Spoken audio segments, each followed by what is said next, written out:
capítulo 42 do livro de Jó. Nós vamos ler até o versículo 6. Glorificado e exaltado seja para todo sempre o precioso nome de nosso Senhor e Salvador Jesus Cristo. Quantos encontraram, digo amém. Amém. Está escrito assim na palavra de Deus. Você que não trouxe Bíblia pode acompanhar aqui na tela.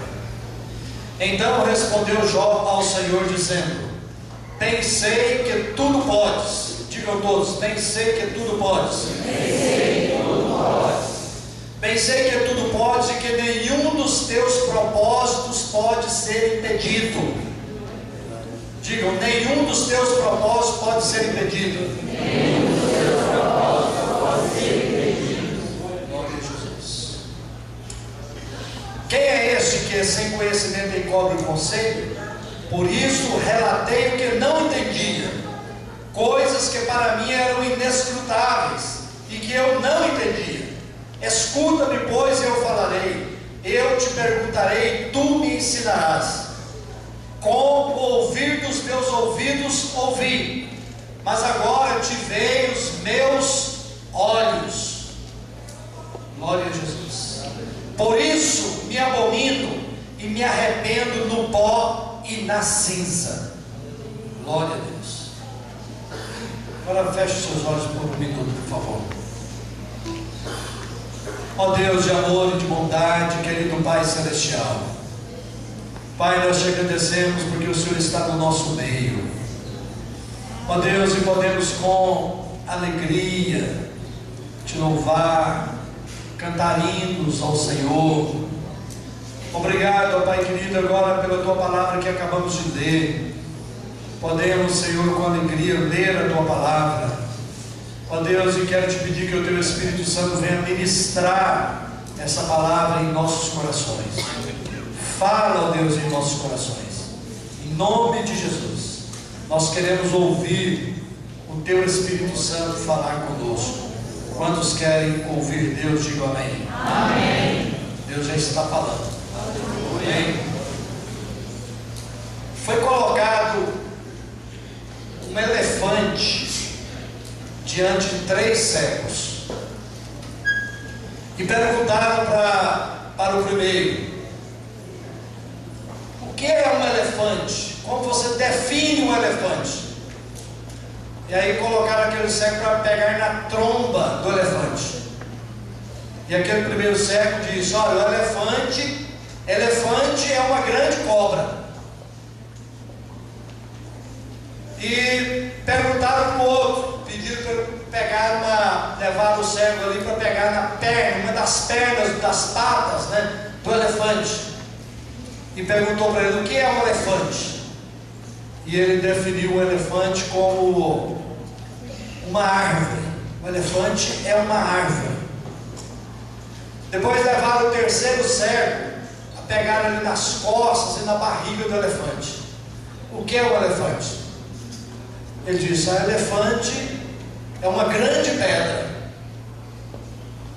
Ou seja, cada um deles deu a sua definição, segundo aquilo que eles apalparam. Porque eles, é claro, não conheciam o elefante. E essa definição que eles deram foi daquele momento em que eles conheceram o elefante. Meus amados, eu quero falar nessa noite sobre o conhecimento de Deus. E muitos de nós têm definições erradas, ou uma definição errada acerca do Deus que nós servimos. Para muitos, Deus, eu conheço Deus como um garçom, porque Ele sempre vem me servir das bênçãos. Para outros, Deus é como o Papai Noel.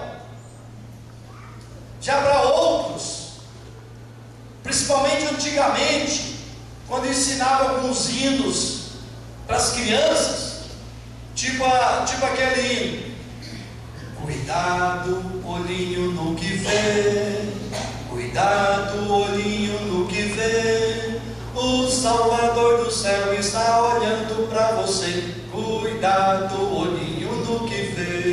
Quantos aqui conheciam assim? Muitos conheciam. Porque para a criancinha que está cantando aquele hino ali, Deus é um carrasco. E para muitos Deus é um carrasco, não é? Porque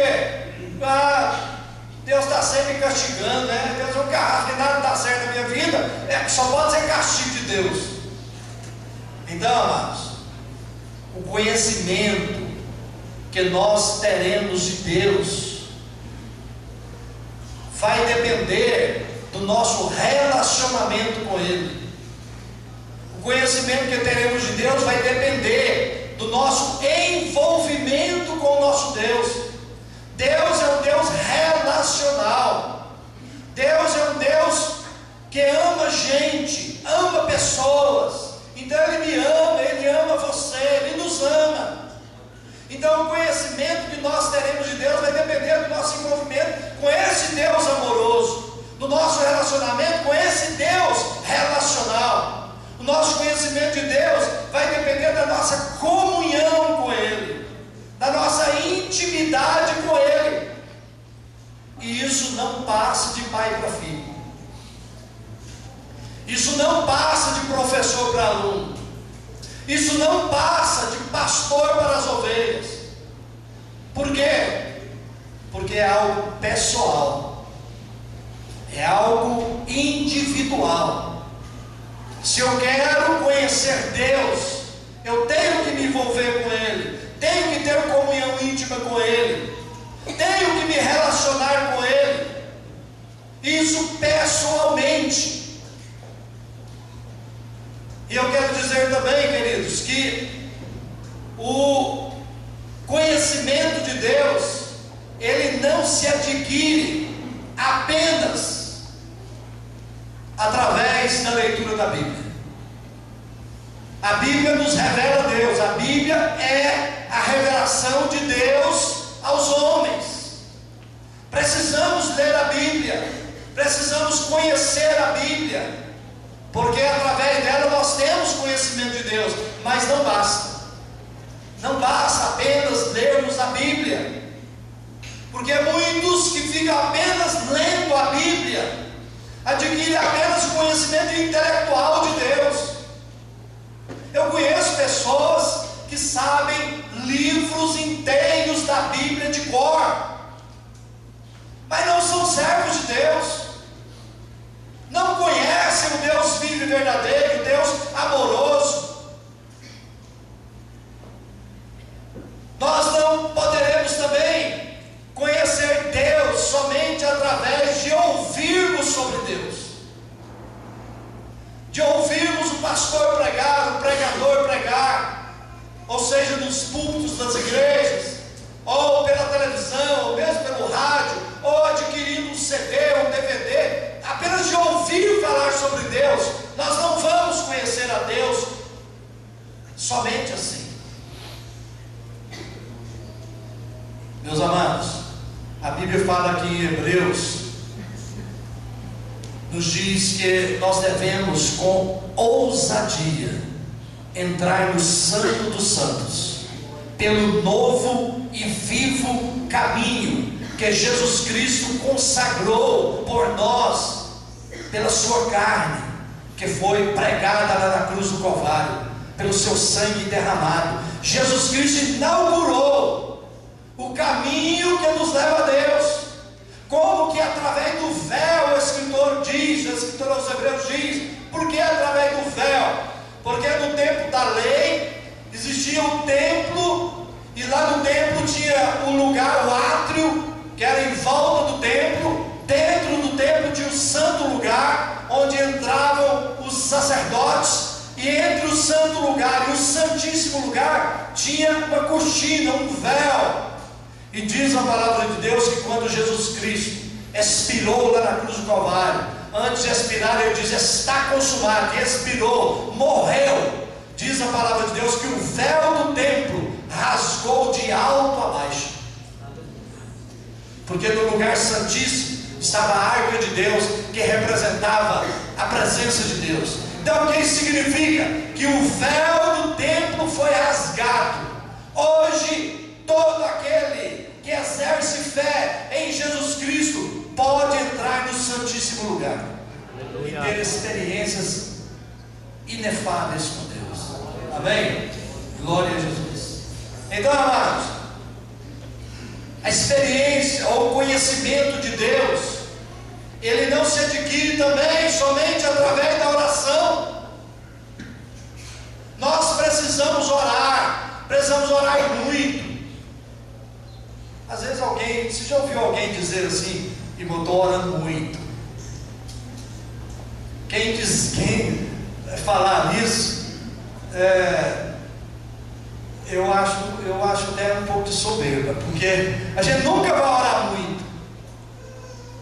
A gente nunca vai orar o necessário, mas nós devemos orar sempre. A Bíblia diz: orai sem cessar. Esta é a vontade de Deus, que oremos sem cessar. Oremos no Espírito Santo, oremos uns pelos outros. Tenhamos nosso momento de oração, nosso devocional, eu e Deus, você e Deus, orar em família, orar na igreja. Devemos orar sempre buscando dialogar com Deus. Mas quando a gente orar, a gente não pode somente falar, a gente tem que ouvir Deus. Deus fala conosco, amém? Quantos aqui já ouviram Deus enquanto orava? Diga amém. Deus fala conosco, no nosso coração, na nossa mente. Deus fala. Glória a Deus. Glória a Deus. Mas, amados, o conhecimento de Deus se adquire no dia a dia do nosso relacionamento com Ele. É no dia a dia, nas pequenas coisas, nos pequenos milagres, num versículo da palavra de Deus que Ele fala na nossa mente. Por isso, quando a Bíblia nos manda não somente ler a Bíblia, ler a palavra, a própria palavra nos manda meditar nela, meditar de dia e de noite. Nós podemos experimentar, ouvir Deus quando estamos meditando a palavra de Deus, e conhecer mais esse Deus nesse dia a dia de envolvimento com Deus. Nós falamos aqui no domingo que muitas vezes a pessoa vem para a igreja, vem para o culto, e aí ele faz continência para Deus, igual militar. Ó Deus, cheguei. Às vezes ajoelha e ora um pouquinho: Senhor, eu estou aqui. E aí depois termina o culto, aí ele fala: tchau Deus, até domingo que vem. Sabe por quê? Porque no dia a dia se esquece de Deus. No dia a dia se esquece que Deus é com ele, está com ele. Nós não podemos nos esquecer disso. Diga assim: Deus está com você. Deus está com você. O cumprimento entre o pessoal lá do que casou com a Noemi, casou com a Ruth. Qual é o nome dele? O Boaz. Quando ele chegou lá para os companheiros de trabalho dele, ele cumprimentou os companheiros de trabalho, e eles deram uma resposta para ele. Ele disse assim para eles: o Senhor seja com vocês. E eles responderam assim: o Senhor te abençoe. Amém. É palavra de bênção para lá, palavra de bênção para cá. Então, quando a gente tem comunhão com Deus, o conhecimento que vamos adquirir de Deus é muito maior, porque você se alegra na presença dEle. Você vai conversar com o outro, você fala a paz do Senhor, e Ele é a paz do Senhor para você.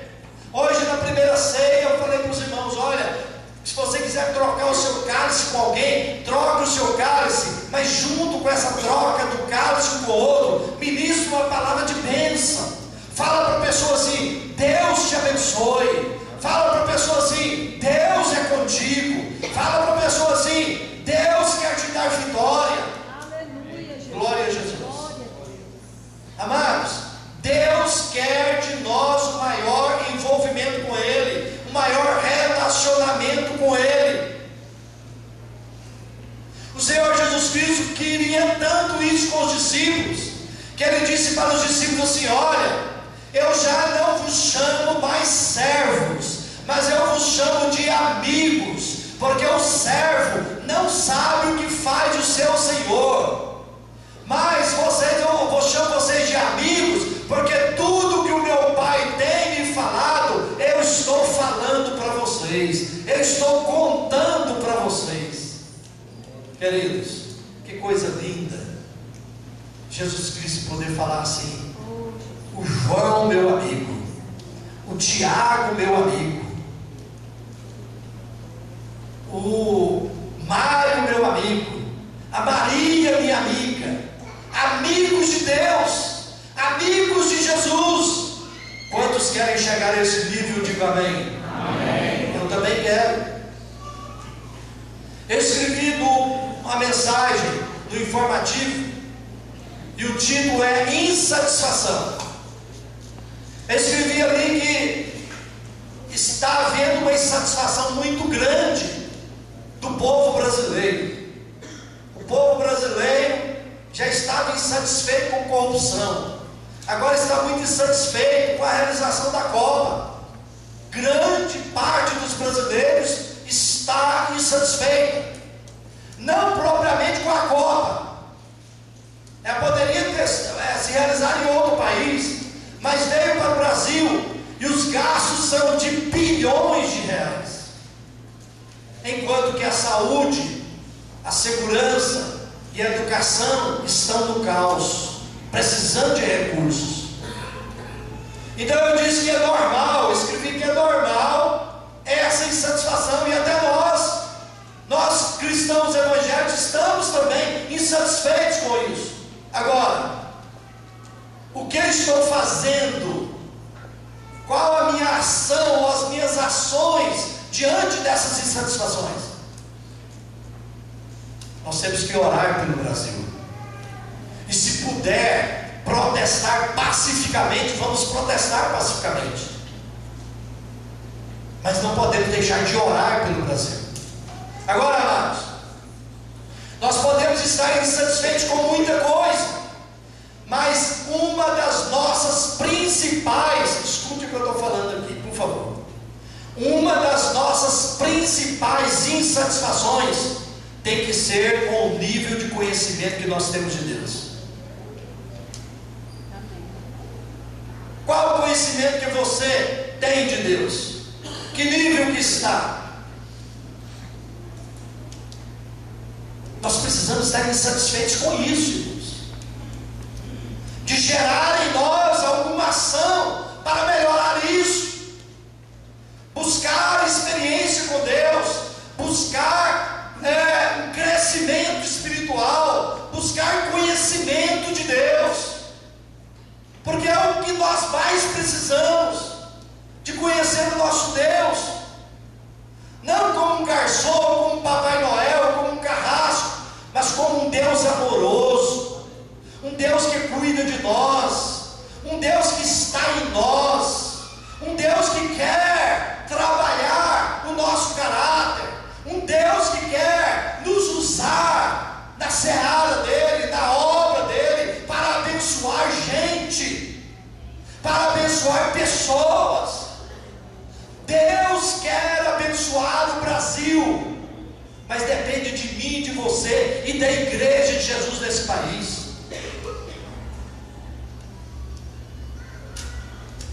Eu estava lendo sobre um congresso que foi feito no século, depois da reforma, alguns anos depois da reforma.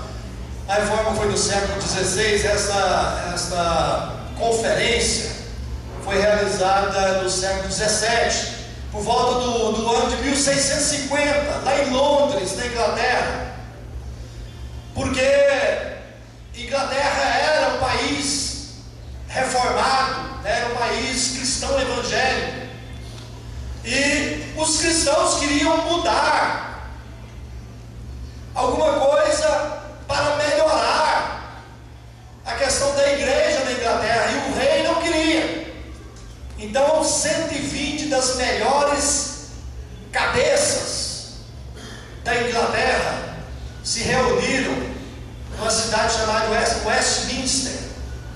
E nessa cidade, depois do evento, foi chamado lá, esse congresso foi chamado de a Confissão de Fé Westminster. Então eles elaboraram ali várias perguntas sobre Bíblia, sobre Deus, sobre o culto, sobre a igreja. E depois, quando terminaram, pediram para um deles orar. Aí ele começou a orar dizendo assim: ó Deus, Tu que és Espírito infinito, eterno e imutável em teu ser, sabedoria, poder, santidade, bondade, justiça e verdade, ensina-nos quem Tu és, ilumina as nossas mentes e abençoa nossas vidas. Amém. Queridos, Deus é tudo isso aqui que esse irmão orou e muito mais. Não há quem possa defini-lo corretamente ou descrevê-lo corretamente, nem mesmo os melhores teólogos. E no texto que nós lemos, nós podemos ver que o Jó teve uma experiência pessoal com Deus, que o levou a ter uma visão bem clara, uma visão bem ampla do Todo-Poderoso. E o Jó entendeu que Deus é onipotente, onisciente, onipresente. Nós lemos o versículo de Jó, ele diz para Deus, eu vou repetir o versículo aqui para vocês. Ele fala para Deus: eu estava falando coisas que eu não entendia, porque bem sei que tudo podes, conhecendo o poder de Deus, e que nenhum dos teus propósitos pode ser impedido. Quem é este que sem conhecimento, o próprio Jó diz, eu não tinha conhecimento. Queridos, o Jó era um homem muito religioso, fazia as coisas corretamente. Deus até falou dele para o diabo: está vendo lá o meu servo Jó, que ele é íntegro, ele se afasta do mal. E o Jó procurava fazer aqueles rituais para abençoar os filhos, mas o Jó não conhecia Deus. Ele mesmo diz: eu conhecia só de ouvir falar. Então o Jó teve uma experiência tremenda com Deus, uma experiência forte com Deus. E quando é que ele chegou a esse conhecimento de Deus? Primeiro, quando resolveu se calar, colocar a mão à boca. Diz lá no capítulo 40, o Jó fala: eu coloco a minha mão na minha boca e fico calado na sua presença. Quando ele parou de argumentar contra Deus, quando ele parou de querer se justificar e acusar Deus por estar passando por aquelas mazelas. Segundo, quando ele se humilhou diante de Deus e disse: por isso me abomino e me arrependo no pó e na cinza. Você pode dizer amém? Amém.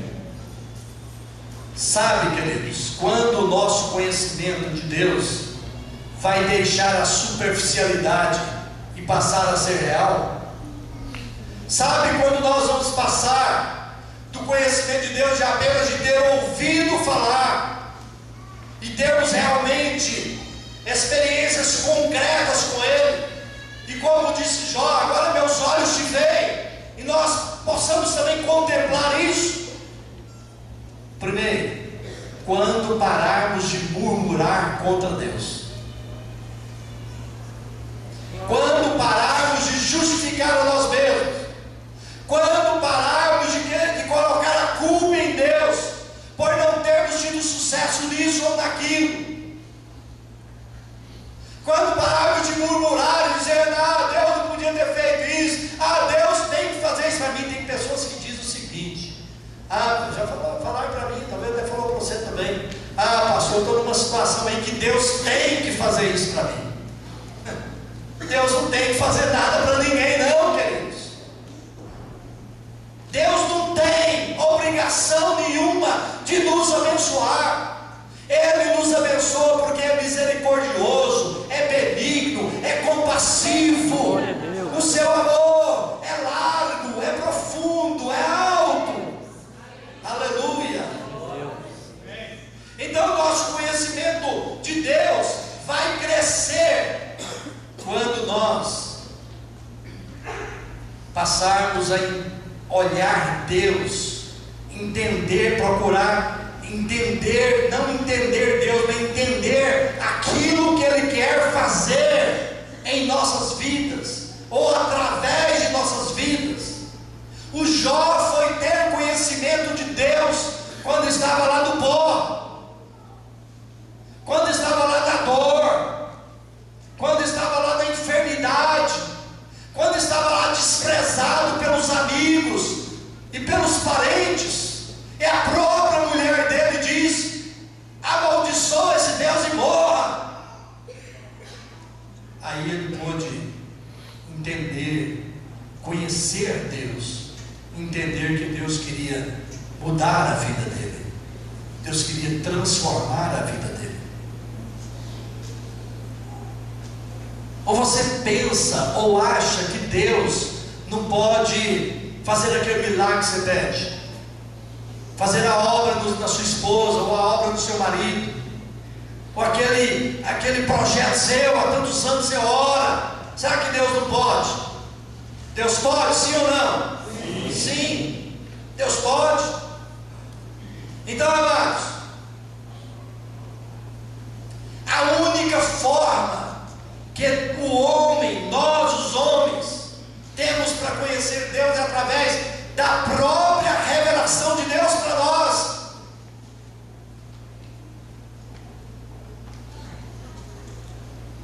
E a Bíblia, ela é o manual que nos leva ao conhecimento de Deus.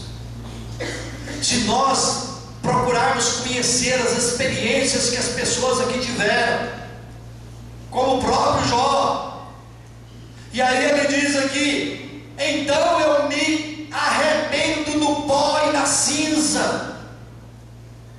Queridos, é quando nós vamos para o pó, arrependidos dos nossos pecados.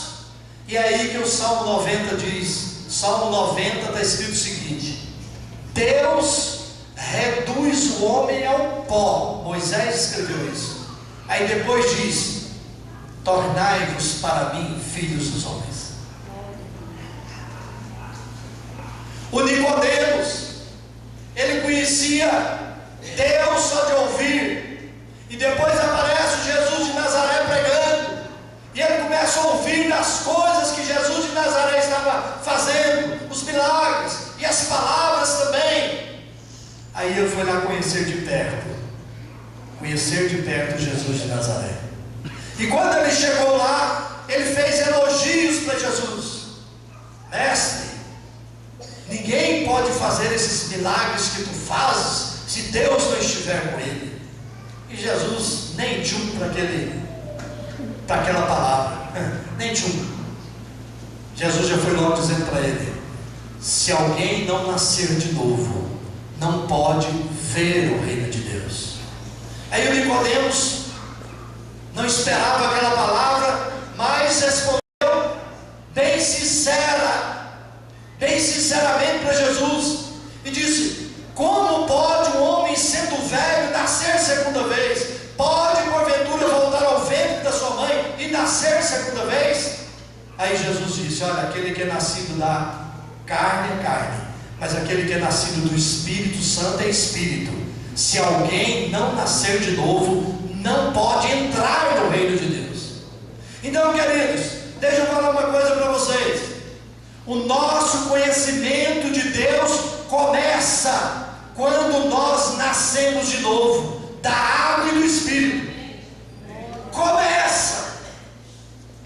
Infelizmente muitos frequentam a igreja, mas não nasceram de novo, não nasceram da água, não nasceram do Espírito Santo, não tem nova vida em Cristo.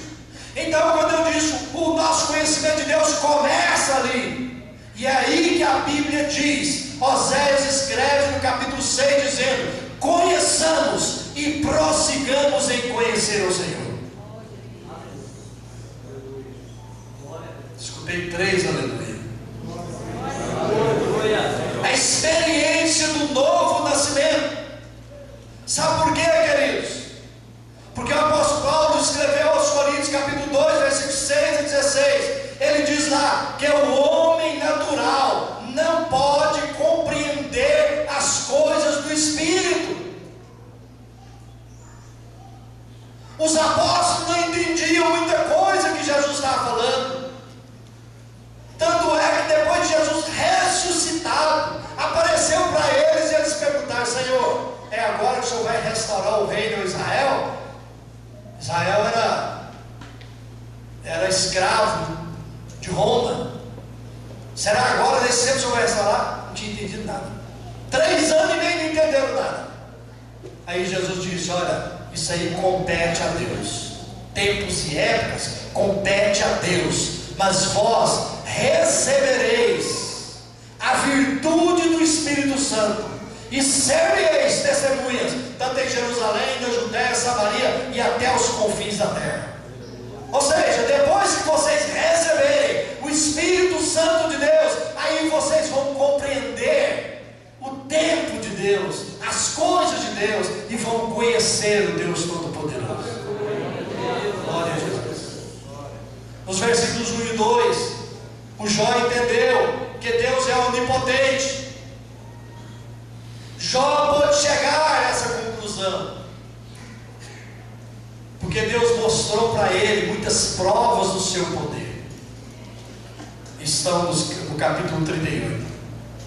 E diz lá o texto: não há nada nem ninguém que possa frustrar os seus planos e propósitos.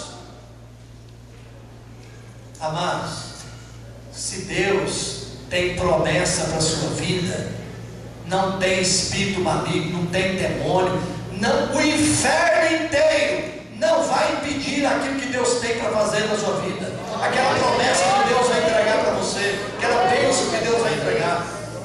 Nada pode frustrar os desígnios do nosso Deus. E o Isaías escreveu dizendo: agindo Deus, quem impedirá? Aleluia. Nós vemos em toda a palavra de Deus, lá no Gênesis, Deus trouxe à existência aquilo que não existia. Deus abriu o Mar Vermelho. E é interessante, irmãos, olha para mim, por favor. Tinha um irmãozinho, um rapazinho na escola, e o professor lá começou a zombar de Deus. Os crentes ficam aí pregando de Deus, essas coisas e tal, mas está provado que o lugar onde os israelitas passaram lá no Mar Vermelho, a água dá na canela. Esse professor falando, né?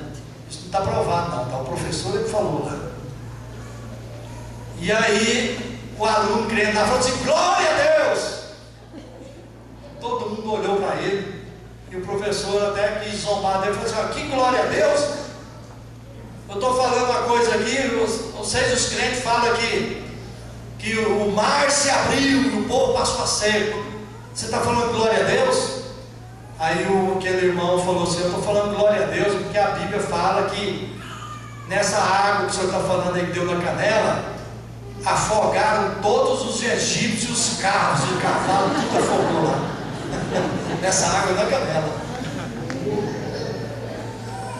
Então Deus sempre, nós temos aí na Bíblia muitos milagres de Deus revelando o seu poder para os homens, para a humanidade.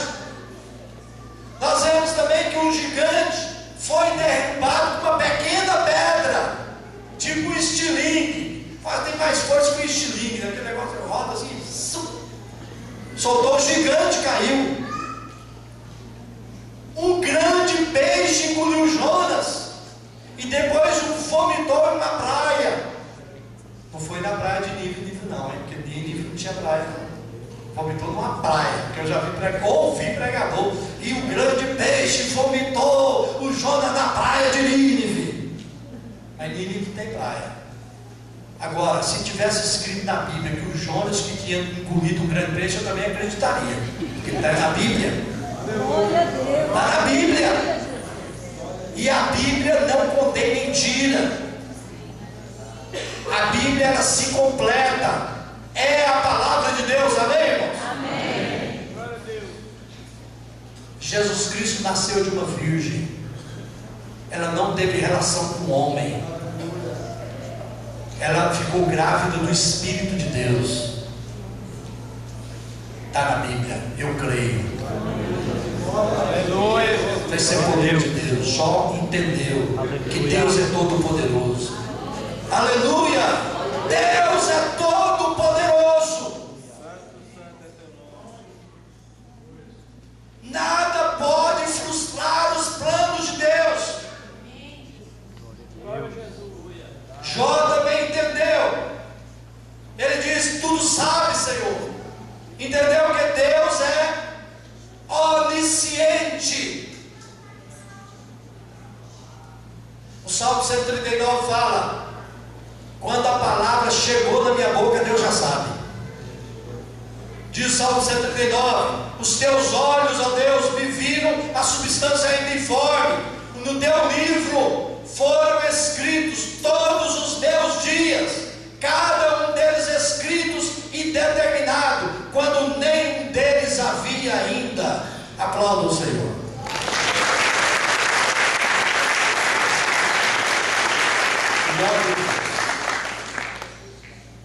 Deus não faz como a gente quer. Ele faz como Ele quer. Porque do jeito de Deus é melhor. Amém? Do jeito de Deus é melhor. Jó entendeu isso. Senhor, Tu sabes todas as coisas. Não adianta esconder nada de Deus. Ele vê todas as coisas. É a última coisa que ele entendeu sobre a onipresença de Deus. Então, querido, Jó teve uma visão mais ampla, mais clara de Deus. Deus é todo poderoso, sabe de todas as coisas, está em todo lugar. Você pode dar glória a Deus? Glória a Deus.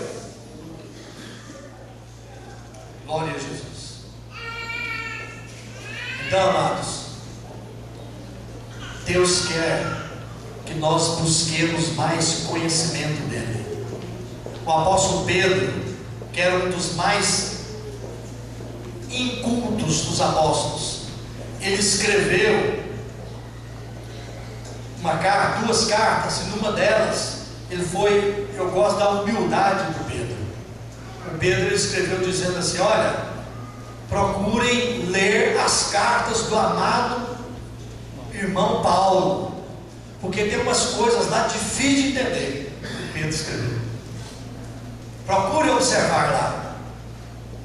E aí ele continua ali, bem no finalzinho da sua carta. Aí ele diz assim: diante de tudo, antes de tudo, cresçamos na graça e no conhecimento do Senhor. Queridos, não se acomode, não. Fique insatisfeito. Fique insatisfeito com o seu nível de conhecimento de Deus. Não fique no raso, não. Vamos para as águas mais profundas do conhecimento de Deus. Vamos buscar conhecer Deus com experiência própria, experiência pessoal. Deus quer isso de nós. Deus quer que cresçamos. Nós precisamos fazer diferença neste mundo. E se as pessoas nos arguir acerca de Deus, o que você vai falar? O próprio Pedro escreveu também, 1 Pedro 2,15. Ele diz lá: santificai a Cristo como Senhor em vossos corações, para que vocês saibam responder àqueles que perguntarem acerca da vossa fé, acerca do nosso conhecimento de Deus. da nossa experiência com Deus. Se a pessoa perguntar: e aí, você é salvo? Aí você não vai falar: ah, se Deus quiser. Ah, eu acho que eu sou. Nós não vamos responder assim. Nós vamos responder: eu sou salvo. Não porque eu mesmo diga que eu sou salvo, mas a Bíblia diz que eu sou salvo.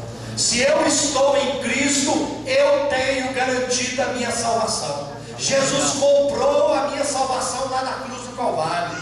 Jesus pagou o preço e eu tomei posse do ingresso. Eu tomei posse da bênção. Eu tenho a unção de Deus na minha vida e eu vou para o céu.